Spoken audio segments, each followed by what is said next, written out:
ఆకాష్ తన girl friend అపార్థం చేసుకొని వెళ్ళిపోతుంది. ఆకాష్ దగ్గరికి భూమి వచ్చి ఎలాగైనా ఆకాష్ని తీసుకెళ్ళి అత్తయ్యను బ్రతికించుకోవాలని అనుకుంటుంది. కానీ ఆకాష్ మాత్రం ఎంత చెప్పినా నచ్చ చెప్పినా వినిపించుకోడు. కానీ ఆ సమయానికి భూమి వెళ్దామని చెప్పేసి ఇక నిర తన మనసులో బాధను గుప్పెట్లో పెట్టుకొని బయటికి వస్తుండగా అక్కడ నటరాజస్వామి కనిపించి వెంటనే అతని కాళ్ళకు పాదాభివందనం చేసుకొని మొక్కి వెంటనే అలా అక్కడ డ్యాన్స్ కాంపిటీషన్ ప్రకారంగా తన కాళ్ళు ఆగవు, అలా అక్కడ డ్యాన్స్ చేస్తూ ఉంటుంది. అలా డ్యాన్స్ చేస్తున్నప్పుడు ఆకాష్ ఆ పాట విని వెంటనే కిందికి వస్తాడు. ఆకాష్ భూమి డ్యాన్స్ చూసి ఒక్కసారిగా ఫిదా అయిపోతాడు. ఇంత కళ ఉందా నీ దగ్గర అనే విధంగా భూమిని పొగుడుతూ ఉంటాడు ఆకాష్. ఆ సమయంలో భూమి ఇక ప్లీజ్ అండి, దండం పెడతాను, ఎలాగైనా సరే ఈ ఒక్కసారి నా కోసం కాకపోయినా మా అత్తయ్య కోసం ఒప్పుకొని ఒక్కసారి రండి అని అంటుండగా ఆ సమయంలో వెంటనే సరే వస్తా అనేసరికి భూమి ఆశ్చర్యపోయి చాలా సంతోషపడుతుంది. వెళ్దాం పదండి అంటుండగా వెయిట్ ఒక్క నిమిషం, నేను చెప్పినట్టుగానే మీరన్నట్టుగా ఒప్పుకున్నాను. కానీ నా ఒప్పందం ఏంటంటే మీరు నాతో పాటుగా డ్యాన్స్ కాంపిటీషన్కి పార్ట్నర్షిప్గా రావాలి. అంటే నాతో పాటుగా మీరు డ్యాన్స్ చేయాలి. దానికి ఓకే అంటేనే నేను మీరు చెప్పిన మాటకి అంగీకరిస్తాను అనేసరికి భూమి ఆశ్చర్యపోతుంది. ఇప్పుడు మీ అత్తయ్యను బ్రతికించుకోవాలంటే నువ్వు నాతో పాటుగా పార్ట్నర్షిప్లో ఉండాలి. అప్పుడు నువ్వు చెప్పినట్టే ఖచ్చితంగా నేను గగన్ రూపంలో మీ ఇంట్లో అడుగుపెట్టి ప్రాబ్లం మొత్తం సాల్వ్ చేసిన తర్వాతనే తిరిగి మళ్ళీ నేను ఆకాష్గా వస్తాను అనే విధంగా ఒప్పంద ప్రకారం భూమి ఆలోచిస్తుంది.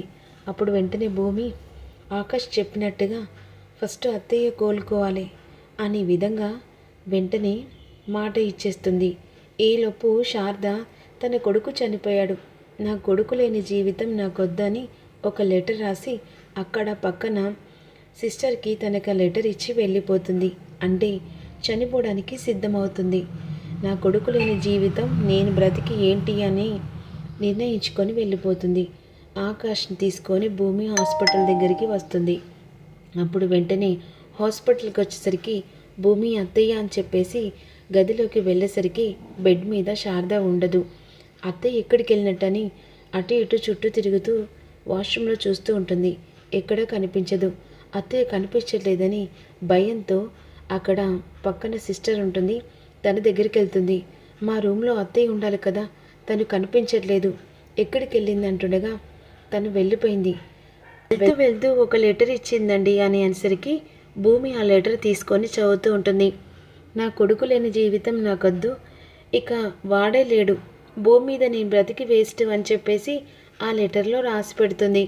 వెంటనే ఆ లెటర్ చూసి షాక్ అయిపోతారు ఇద్దరు.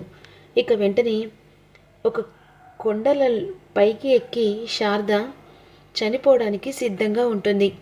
ఆ సమయంలో భూమి శారదను వెతుక్కుంటూ కొండల దగ్గరికి వస్తుంది. అత్తయ్య అని గట్టిగా పిలుస్తూ ఉంటుంది.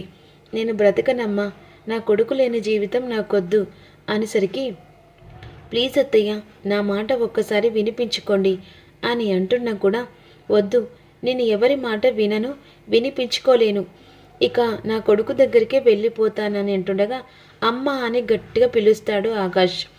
ఆ పిలుపు విని వెంటనే తన మృత్యువులోకం దగ్గరికి వెళ్తున్న తన ప్రాణాన్ని కొడుకు కాపాడినట్టుగా వెంటనే గగన్ కాపాడేస్తాడు, అదే ఆకాష్. అప్పుడు ఇక తన కొడుకు వచ్చాడని సంతోషంతో ఇక ఆకాష్ని హగ్ చేసుకుంటుంది. నాన్న గగన్, నువ్వు వచ్చావా నాన్న? వచ్చానమ్మా, నీ కోసం మళ్ళీ తిరిగి వచ్చాడు నీ కొడుకు అని ఈ విధంగా అంటూ ఉంటాడు. ఆ సమయంలో ఏంటమ్మా నన్ను వదిలేసి నన్ను నా చెల్లెని అనాథ చేయాలనుకుంటున్నావనేసరికి భూమి ఆశ్చర్యపోతుంది. అదేంటి ఆకాష్కి చెల్లె ఉంది అని నేను చెప్పలేదు కదా, అలా ఎలా ఆలోచించాడు అని అనుకుంటుంది. ఇప్పుడు నువ్వు వచ్చావు కదా నాన్న, 1000 ఏనుగుల బలం వచ్చింది. ఆ దేవుడు మళ్ళీ తిరిగి నా బాధను అర్థం చేసుకొని నా కొడుకును తిరిగి పంపించాడు భూమి. నీ భర్త వచ్చాడు, నా కన్న కొడుకు వచ్చాడు, అమ్మ ఇంటికి వెళ్దాము అని చెప్పేసి భూమి, గగన్, శారద ముగ్గురు కలిసి ఇంటికి వస్తూ ఉండగా ఈలోపు తనదే సామ్రాజ్యం, తన చేతికే ఆస్తి అధికారం అని చెప్పేసి విర్రవీగుకుంటూ ఇంట్లో ఉంటుంది తార వాళ్ళ అన్నయ్య పూరి. ఈలోపు ఇంటికి వచ్చేసరికి మెయిన్ డోర్లన్నీ తీసి ఉంటాయి. అదేంటమ్మా డోర్లన్నీ తీసున్నాయి, అదే అత్తయ్య అర్థం కావట్లేదు అని లోపలికి వెళ్ళేసరికి ఫస్ట్ భూమి వస్తుంది. భూమి లోపలికి వెళ్ళేసరికి ఏంటి ఎక్కడికి వచ్చావు, అసలు మీరేంటి మా ఇంట్లో అని భూమి అంటుంది. ఏంటి మీ ఇల్లా? ఇది మీ ఇల్లు కాదు, ఇది నా ఇల్లు. గగన్ చనిపోయాడు, అసలు గగన్ వల్ల అమ్మ ఎక్కడుందో కూడా తెలియదు. ఇక నుంచెలి ఈ ఆస్తి మొత్తం పూరిదే కదా, అంటే మాదే కదా, అన్నీ మేము చూసుకునడానికే ఈ ఇల్లు కూడా మాదే అని ఇక్కడికి వచ్చాం. ఆహా, ఇప్పుడు మా బావ చనిపోయాడని చెప్పేసి ఈ ఆస్తి మొత్తం ఇక నువ్వు దోచుకోవడానికి వచ్చావా? దోచుకునుడు కాదు భూమి, మా వదిన పేరు మీద చేయించుకోవడానికి వచ్చాం. తదంతరం ఆస్తి ఒక ఆడపిల్లకే కదా, తన ఆస్తి అయితే మా అన్నయ్య ఆస్తి కదా. ఈ ఇంట్లో నీకు స్థానం లేదు, వెళ్ళిపో. అది నువ్వు చెప్పాల్సింది కాదు, నేను చెప్పాల్సిన మాట. ఏం మాట్లాడుతున్నావు? ఒక్క నిమిషం, అత్తయ్య బావ అని చెప్పేసి పిలిచేసరికి ఈలోపు పూరి ఆశ్చర్యపోతుంది. ఏంటి అన్నయ్య వచ్చాడా? భూమి అన్నయ్య వచ్చాడా అని ఈ విధంగా అడుగుతూ ఉండగా, ఏంటి చనిపోయిన అన్నయ్య మళ్ళీ తిరిగి బ్రతికొచ్చాడని కలగంటున్నావా అని అంటుండగా, కలగాను నిజంగానే అనేసరికి వెంటనే గగన్ను శారద లోపలికొస్తారు. ఒక్కసారిగా వాళ్ళని చూసి షాక్ అయిపోతుంది తార. ఇక ఈలోపు అన్నయ్య అని చెప్పేసి హక్ చేసుకుంటుంది. ఇక నేను చనిపోయానని చెప్పేసి అనుకుంటున్నావా? నేను ఎలా చనిపోతానా? మీ ప్రేమను ఆ దేవుడు నన్ను ఎక్కడి నుంచో దూరం చేయలేడు అని ఆకాష్ మాటలు భూమికి కాసేపు ఆశ్చర్యాన్ని గురి చేస్తాయి. ఈలోపు వెంటనే గగన్ నువ్వు బ్రతికొచ్చావా? ఎంత సంతోషంగా ఉందో తెలుసా? అంటే ఇప్పుడు మనిద్దరం పెళ్లి చేసుకోవాల్సిందే. అన్నయ్య మళ్ళీ గగన్ నా కోసమని ఆ దేవుడు బ్రతికించి పంపించాడన్నయ్య. హూ ఆర్ యూ అని చెప్పేసి గగన్ అంటాడు. ఒక్కసారిగా తార షాక్ అయిపోతుంది. ఏంటి గగన్ గారు అలా మాట్లాడుతున్నారు? మీరు ఒప్పంద ప్రకారం మీ చెల్లిని మా అన్నయ్యకిస్తే ఆ తర్వాత మీరు నా మెల్లో 3 ముళ్ళు వేస్తా అన్నారు కదా, నేను నీ మెల్లో 3 ముళ్ళు వేస్తా అన్నానా? హలో, ఆల్రెడీ నాకు పెళ్ళైంది, బంగారం లాంటి నా భార్య ఉంది అని భుజం మీద చెయ్యి వేస్తాడు. అంటే ఇప్పుడు నాకు నీకు ఎలాంటి సంబంధం లేదా? నన్ను పెళ్లి చేసుకుంటారని మాట ఇచ్చావు కదా, మాటనా నేనా అని ఈ విధంగా అంటుండగా భూమి కాస్త ఇక ఏం చెప్పాలో అర్థం కాదు. బావ అప్పుడు ఈ తారకు మాట ఇచ్చాడు కదా అని ఆలోచిస్తూ ఉంటుంది. బావ అది కాదు భూమి, అసలు ఈవిడ ఎవరు? నన్ను పెళ్లి చేసుకో అని అంటుంది. దేవుడా, ఇంతమందిగా గగనున్నారు అని మనసులో ఆకాష్ అనుకుంటూ ఉంటాడు. ఆ సమయంలో ఇప్పుడు నువ్వు నా గనక పెళ్లి చేసుకోలేదో ఇక నేనేం చేస్తానో నాకే తెలియదు. అసలు ముందు ఇంట్లో నుంచెల్లి నువ్వు వెళ్ళు. ఇది నా బావ నా అత్తారిల్లు. ఏంటి నీ అత్తారిల్లు? వదిన ఇప్పుడు ఇల్లు ఆస్తి మొత్తం వాళ్ళ పేరు మీద చేయించుకోవడానికి ఇప్పుడు ఈ నాటకాన్ని మొదలుపెట్టారు. ఎవరిచ్చారాకు? ఇది నా బావ ఇల్లు కష్టంతో సంపాదించింది. ఏంటి తారా ఏమనుకుంటున్నావు? ఇది నీళ్ళంటే సరిపోతుందా అని శారద అంటుంది. ఓ, బహుశా నీకు తెలిసినట్లేదు కదా, ఇప్పుడు ఖచ్చితంగా ఇది నా ఇల్లే, మీరే బయటికి వెళ్ళాలి. మేము బయటికి వెళ్ళేది ముందు నువ్వు వెళ్ళు అని చెప్పేసి కోపంగా గగన్ మాట్లాడతాడు. ఏంటి ప్లేట్ పెరాయించినట్టుగా మాట్లాడుతున్నావేంటి గగన్ గారు? నీ చెల్లి నాన్న జీవితంలో ఉందని మర్చిపోకు. అన్న చాలా కష్టపెడుతుంది అన్నయ్య, ఇబ్బంది పెడుతుంది, మీరు లేరని చెప్పేసి ఇక ఆ మెట్టనింటికి నాకు ఎలాంటి సంబంధం లేదు. ఏంటి మీ అన్నయ్యకు ఫిర్యాదు చేస్తున్నావా? చెప్పాను కదా, నా మెల్లో 3 ముళ్ళు పడేంత వరకు నువ్వు ఈ టార్చర్ తప్పదని చెప్పేసి నా చెల్లినే చిత్రహింసలు పెడతావా అని కోపంగా చెయ్యెత్తుతాడు.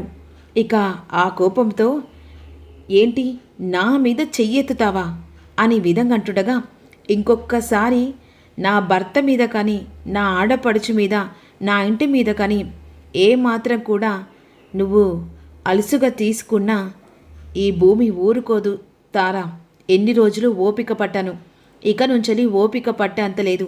ఇది నా ఇల్లు, నా మెట్టునిల్లు. అలాని నా భావను కాపాడుకున్నవాణ్ణి ఈ ఇల్లును, నా కుటుంబాన్ని కాపాడుకోలేనా? ఎప్పుడైతే ఇక నా ఆడపడుచు దగ్గరికి వచ్చి మీరు తీసుకెళ్తారో అప్పుడే ఆ ఇంట్లో తన అడుగు పెడుతుంది. అప్పటిదాకా తనకి ఆ ఇంటికి ఎలాంటి సంబంధం లేదు. ఇది బ్లాక్మెయిల్ చేస్తూ గగన్ని నీ వైపు తిప్పుకోవాలనుకుంటున్నా అది ప్రేమ కాదు, టైంపాస్.